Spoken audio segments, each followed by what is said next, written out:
As time goes on, you find out that that line of motivation begins to drop, and what you need to do is to substitute that for discipline. My topic is SDG 8 and nation building. There was a tussle between my supervisor and I. GSTs, particularly, is my problem. You must learn how to read, think, write, and speak. And when you speak, you should be solving the problem. You study international relations is because you have denied studying law. Not because you have been denied, but because you denied to study it. International law, I don't think you can escape it. So if you are studying this and studying economics, you know that you're going to study GDP. You're not going to study GDP without actually calculating. My name is Dotun. What motivated you to study international relations? From childhood, there's something that I believe. Okay. So there is always a predisposition to whatever you do. Yes. So something pushes you to do something. Yeah, something must push you. Yeah. So as regards studying international relations, I would say I'm a kind of person that doesn't like violence. Okay. So I think that personal, predisposition of trying to settle dispute between my friends or whatever. Yes. So pushed me to study. And secondly, I grew up watching BBC, all those kinds of things. Yeah. So you'll be seeing different kinds of people holding different kind of flags and stuff like that, sitting on the boat table and stuff like that. Yeah. So I think these things pushed me to become whatever I became. Yes. I would have done lot. That's what everybody's doing. Yeah. But there's always something that I just wanted to be different from others. So it's good to be different. What are the challenges you face from 100 level to 400 level? What are the challenges you face along the way? First of all, motivation. Okay. It's very, very hard to motivate yourself. Yes, At the beginning, it's very easy because you know that you're just entering school. Yes. You have to study more so to get what you want to be. Yes. So as time goes on, you find out that that line of motivation begins to drop. Yes. And what you need to do is to substitute that for discipline. So you have to discipline yourself. So another challenge I had was GSTs. Okay.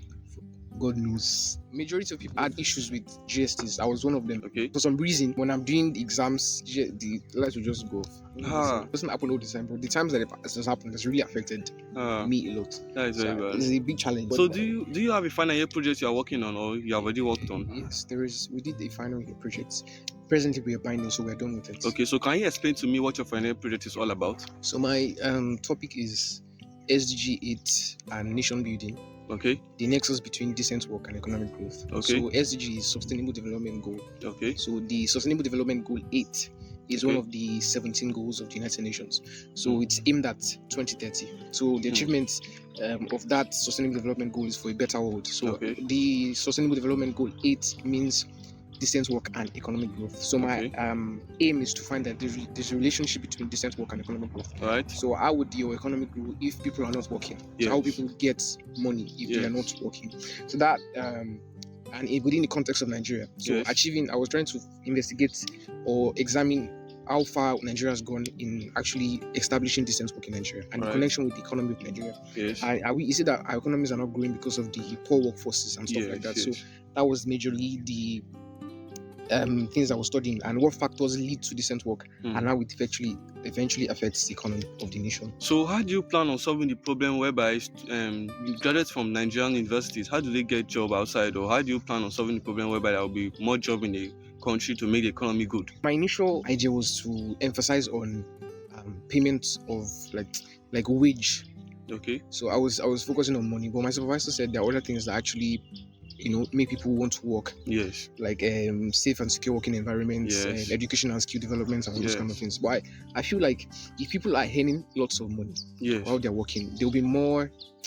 They'll be pushed to do. Yes, they'll be pushed to work more. Yes. So, and I feel like one of the arguments I actually stated was that one of the reasons why the labor unions in Nigeria are fighting, one of the major things they're fighting for is wage increments or whatever. Yes. So if safe and working environments was actually the main case, they wouldn't be fighting for wage increments. So if they can solve problems of wage and they could actually go far.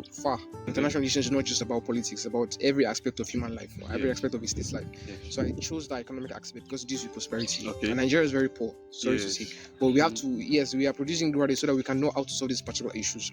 So one of the reasons why I actually chose the course is to understand why Nigeria has a huge labor market or labor force, but we are producing a little amount of money, inadequate things that can actually sustain us in the long run. So if we are aiming towards self-sufficiency and the labor force is very deficient, it cannot get us far as we want to get it to. So I was thinking of understanding the dynamics that actually connect decent work, having a better job that pays good wages, that actually protects you socially, and the growth of the economy. My supervisor wanted something else, I wanted something else. So there was a tussle between my supervisor and I. I was trying to like say this is what I actually think the problem is, but him was saying that this is what the problem is.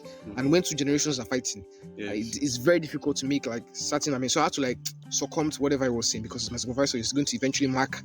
So if I write what I wanted to write, he will still say, okay, I didn't ask you to write this. This is what I wanted you to write. Then he will just that's a major problem. And it limited my ability to write as much as I would love to write and to be free. So I was actually going in line with what he said, looking for what he wanted to see in the work, not what I wanted to see. Yes, most of my departmental courses didn't give me issues because it's not read write. Yes, but the GSC courses, especially when there is no robust information on the GSTs, so we're just giving small slides, and when you get to the examination, you see something different, and you're like, isn't it just kind of thing in class now? Then you have to start picking ABCD, mini, minimo. That's what most majority of people do. And I feel like if there were lots of materials that we had access to, I know there's island system, but sometimes the island fails us. Because sometimes you can read something on island, you get to the examination hall, you see something different. So that's a major problem. GSTs, particularly, is my problem. GSTs. Yes, I don't know about other people, but that GST. So how do you overcome it? I overcame. How do you overcome it? How you overcame it? I overcame. Most of the GSTs, so we do in Elizade, we do GSTs for 4 year courses. We do GSTs. I don't know about others. We do GSTs from 100 level to 200 level. From 300 level, you decide on your departmental courses. So you focus solely on your major courses. Okay. So in that, 100 level I didn't have issues with GSTs until 200 level. Entrepreneurship and whatever that is. We did something different. Okay. No, we didn't have time to actually learn what the entrepreneurship, the theoretical aspects. Okay. So we're dealing more with the practical aspects. Okay. So when it was time, so we thought the practical things are the questions that would actually come out. So when me personally, when I got to this, I was actually thinking that I read, but majority of what I actually read on was the practical aspects, how to write a proposal, how to do this thing. Eventually, for me, it didn't come out. What came out was something different. I had to start cracking my brain. So, what advice will you give to younger ones who wants to study international relations and want to embark on same projects like yours? Yeah, I think they have to have 4 things. You have to have 4 things. Okay. First, you must be able to read. Yes. Because the course is history and international relations. Okay. How would you understand international relations without actually understanding the history that actually brings it about? Okay. Also, you must be able to think. Your mental capacity must actually develop that in over time. And it gets to a point where you do not only do questions that are theoretical, you do application questions. Okay. So they ask you, they teach you something, and they expect you to apply what you have been taught. Yes. So from that aspect, I feel like another thing you should know how to do is to write. All right. So you must learn how to read, think, write, and speak. And that speaking aspect is not always, it's not actually it's something that you should know how to skillfully do. Okay. Like you shouldn't talk all the time, because a diplomat should not be talking all the time. You should think more, you should write more, you should read more. Yes. And when you speak, you should be solving the problem, not creating more. As a student who graduates to school, you have to have not only a theoretical knowledge of what you're studying, you have to have a practical knowledge. Yes. So where do you gain your practical knowledge from? The school offers a thing that I think would help students in Elizade, because they offer internships. Okay. So experiences that we have from internship. One of the problems I had with internships is that majority of what we went to were not practically related to our courses. So I had difficulties navigating whatever they were doing and trying to like adjourn it with my course. Yeah. So where I first went to was quite related to my course, but it was not functional. So I went to FUTA. So there's a standard office where they process visas and stuff like that. Not like they process visas, they do exchange courses. Okay. So that's where students submit application forms, they take them to embassy, whatever they do. So I was there at that period. So, and it was during COVID-19. So the people were still recovering from COVID-19. So there were no people in the school. Yes. So there was nothing to do. I was just there carrying files and dusting shelf. So that was basically what I was doing, and that was not part of international relations that I was taught. I was thinking I would see some power play dynamics or something that someone from an embassy came and I would like engage with them. I didn't see anybody. That place was empty. I would sit down from 8 o'clock in the morning to 5. So I resorted to writing. I think that was a gift. There's for anything you do, there's always a positive and negative side. The negative side was I was sitting down there morning to evening, and I was always going to work every day. If I had known, I may not have gone.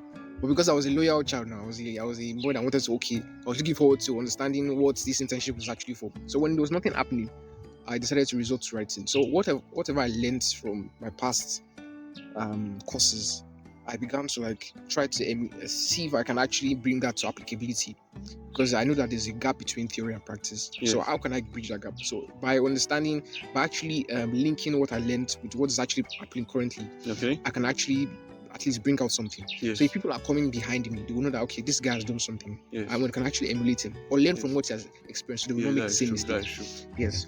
And the other place I did my internship was John Vent. I actually learned a lot from there because they deal with exportation of cocoa products. Okay. Like for example, they make what is it called? They make chocolates. All right. So and this is one of the things that actually bring revenue to countries like Switzerland. So to have someone that's actually locally producing chocolates in Nigeria is a big win. Yeah. For Nigeria. So I thought, okay, this is very, very important in international relations, which deals with international economics, that deals with exports and imports. So, and I know that a country that imports more is going to be a pariah state. That is, they say that's going to be isolated. So actually having a locally developing company that actually wants to bring Africa to the limelight is very, very important. So I felt like I needed to study that. So I learned a lot during the process. I learned the means of exportation. That is actually a very long process, and it was there I discovered that there are lots of natural resources in Nigeria that are untapped and are unexploited. Really? Lots of them. Cocoa, bitumen, all of them, and Nigeria is still where it is today. So I feel like if there are lots of these companies coming up, I know, and governments are actually supporting them, we're going to go a long way. So that's one of the things. And the last internship I did was in the Ministry of Regional Diaspora. Okay. So there it was. For me, I felt like it was supposed to be a place that will actually elevate me as a person. It did elevate me as a person, but I had little issues with the ministry. Right. And I know that most of the ministries I've gone to were most times redundant because there's really nothing. The majority of people that are actually in the ministry are civil servants that are not trained to do what the ministry is all about.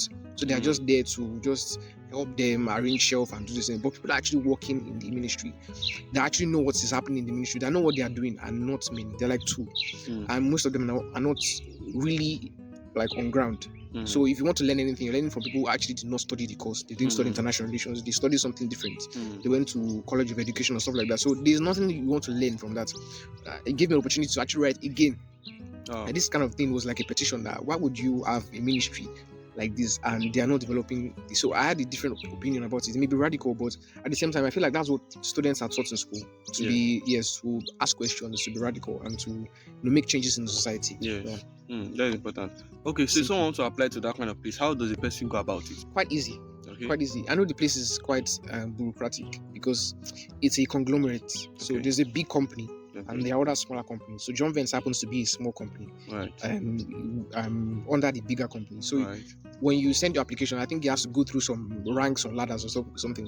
But if you go there and if you're ready to work, they accept you, right? As long as you are willing to have something to their company. Okay, so what state is that place? It's in Ondo State. Ondo State. Yes, along I think Elisha Owo Expressway. Managing director, the HR, they are very nice people, and they're people that want to make impact in your life. So when they discovered that I had the tendency to, write, and they actually really encouraged me, and even with no matter how small, they invested in my capacity to write. So I feel like that's what every company should do. The investment in their workers, and investment in even their interns and corpers, they invest in them. And if they see that you have a strong potential, they can retain you. So what advice do you have for students who want to study international relations? What advice would you give to them? Yes, first, you must be a radical person. Right. To study international relations is because you study international relations is because you have denied studying law. Not because you have been denied, but because you denied to study it. Yes. So you are going to international relations because you want to diversify. You want to look at something more holistic. So you are going in there not just to study the legal system, but to study the overall functions of the international system. Okay. So you are going there to study what makes the world revolve and go around. Yes. You get, so there are different parts of the world. There's the economic part, there's the political part, there's the cultural part, there are different parts, social parts. So it gives you the opportunity to actually study more and know more. Yes. So if you study international issues, you must be able to, as I said earlier, read wide. Yes. So you know what has happened in the past, apply to the present, know how to predict the future. Yes. So you must be able to think. So you must have a very, very sound intellectual capacity to think. When you're doing international relations, you don't talk too much. Just when you speak, it must be solving a problem. And so if you are not solving a problem, don't even open your mouth to speak. So that's how delicate the course is, because it deals with these kinds of intricacies of the world system. So when you say something, it affects not only your country but other people's country. So you shouldn't speak, irrationally or illogically. So you must speak with purpose. You must be very, very interested in it. All right. You must have passion for it. So in case there's anything that is bringing you down, like for me, when I had GST problems, I would have said, okay, I'm not doing school again because of the problems I had with GST. But because of the passion I had for the course, I was willing to go on more. Because if I cross that 200 level line, I'm already in my course, in my comfort zone. International law, I don't think you can escape it. International economics, political economy. If you want to succeed in international relations, you must know some particular courses like psychology, because you are dealing with human beings who tend to be leaders of nations. You are dealing with economy, so you must be very good at economics. And mathematics. People say you're going to international relations because you are running away from mathematics. For some reason, you actually meet it there. Because I don't know how you want to do economics without doing mathematics. Yes, so I feel like sometimes it's not open that we do mathematics, but at the same time there are elements of mathematics in everything that we do. Elementary maths. Yes, even if multiplication. If you just know something about mathematics, so it makes you not deficient. So you are actually a holistic process. So if you are studying this, you're studying economics, you know that you're going to study GDP. You're not going to study GDP without actually calculating your, that kind of things. What is the meaning of GDP? That's gross domestic product. Okay. English. Yeah, it's very important. Yes, thank God I didn't miss that. You cannot be writing bad English and expect to pass. How will you rate your facilities which you study international relations in Elizade University? Over 10. So thank you, Dotun, for having you on this interview. And it's my pleasure.